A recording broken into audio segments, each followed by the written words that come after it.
before the age of giants, before the thunder of dinosaurs shook the land. The oceans held the throne.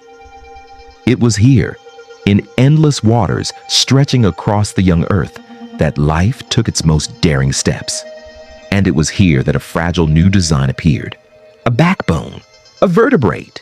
From these tiny beginnings came the very first fish, the ancestors of every reptile, every bird, every mammal, and us. This is their story, the rise of the first fish. Oceans before fish, the earth, over 530 million years ago, was almost entirely ocean. The land was bare, lifeless, and silent.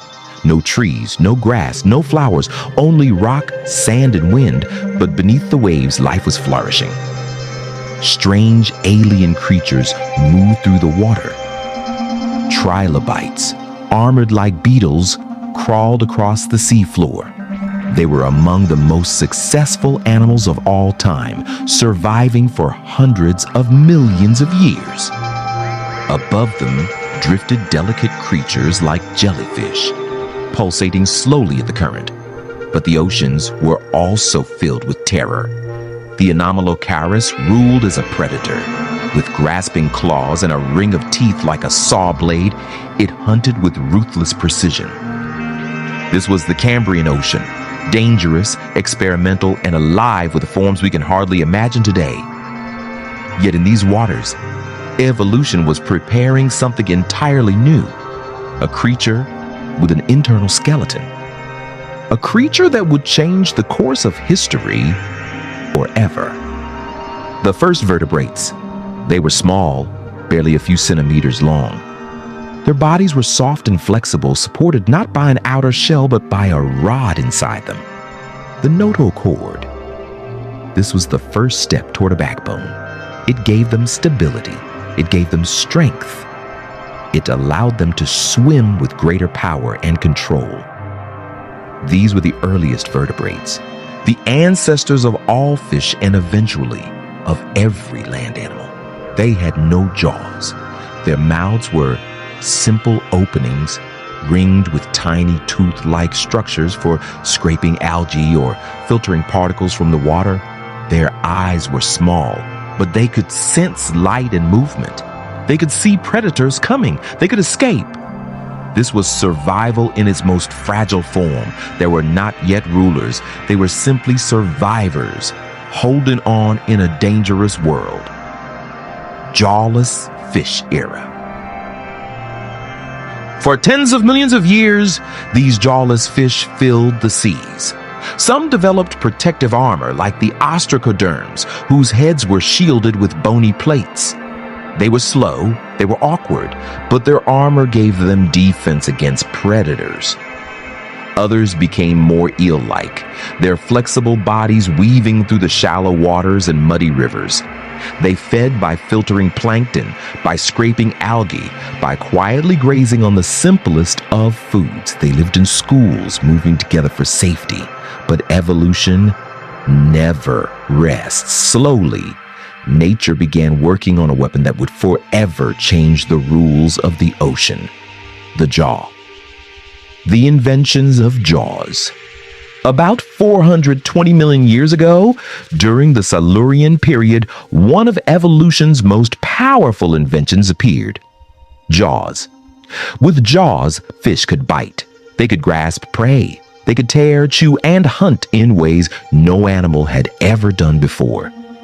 The oceans would never be the same again. The first jawed fish gave rise to two great lineages: the cartilaginous fish, ancestors of sharks and rays, and the bony fish, ancestors of nearly everything else. This was a revolution. The once defenseless fish were now predators, hunters with teeth, speed, and strength. Section 5. Placoderms. The first armored giants. In the Devonian seas about 400 million years ago, a new breed of fish appeared: the placoderms. They were massive armored hunters with jaws like guillotines. Some, like Dunkleosteus, grew over 8 meters long. Their skulls were sheathed in bony plates. Their jaws snapped shut, with bone-crushing force. They were among the first true super predators of the ocean. For millions of years, they dominated the seas. Nothing could challenge them, but in time, they would fade away, leaving room for others to rise. Sharks, the ancient hunters. Among the survivors were the cartilaginous fish, the ancestors of sharks. While placoderms wore heavy armor, sharks carried only cartilage. This made them lighter, faster, more flexible. Early sharks were smaller than their modern descendants, but they carried the same design. Sharp teeth, sleek bodies, powerful tails. They could sense movement in the water. They could detect the faintest electrical signals of prey. Sharks became the ocean's enduring hunters, adapting and surviving across hundreds of millions of years. And even today, they remain almost unchanged, living fossils, reminders of a time when the first fish took to the seas as predators. Rise of bony fish. While sharks ruled with cartilage, another group of fish began to evolve bones. These were the bony fish, ancestors of nearly every species of fish we know today. They were diverse. Some developed swim bladders, air-filled sacs that let them float effortlessly.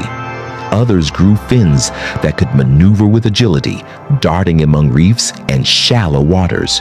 From these bony fish would eventually come two lineages: the ray-finned fish, today's most common type, and the lobe-finned fish, which would change history forever.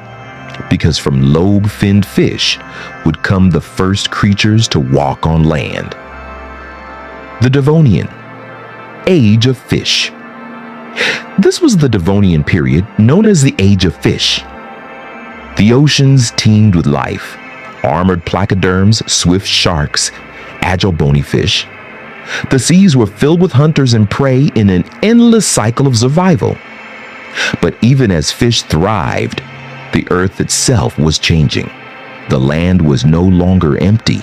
Plants were spreading, mosses, ferns, the first forests, and some fish were about to follow toward the land. Among the lobe-finned fish, some developed strong muscular fins. They lived in shallow waters, swamps, and river mouths. They could push themselves along the muddy bottom. They could gulp air from the surface. Creatures like Tiktaalik were halfway between fish and amphibians, with fins strong enough to support their weight, yet still living in water. It was the beginning of an invasion that would transform the planet, the conquest of land. But the story of land belongs to another chapter. Here, we honor the first fish, the pioneers of the backbone, the jaw, and the endless line of vertebrate life. The first fish began as fragile survivors in a dangerous sea. They grew jaws, they grew armor, they became hunters, giants, predators, survivors. From their struggle came every lineage of vertebrate life, from sharks in the ocean to birds in the sky to humans on the land. All of it began here in the ancient seas more than 500 million years ago. The rise of the first fish, a story written in water and bone and in the endless tide of time.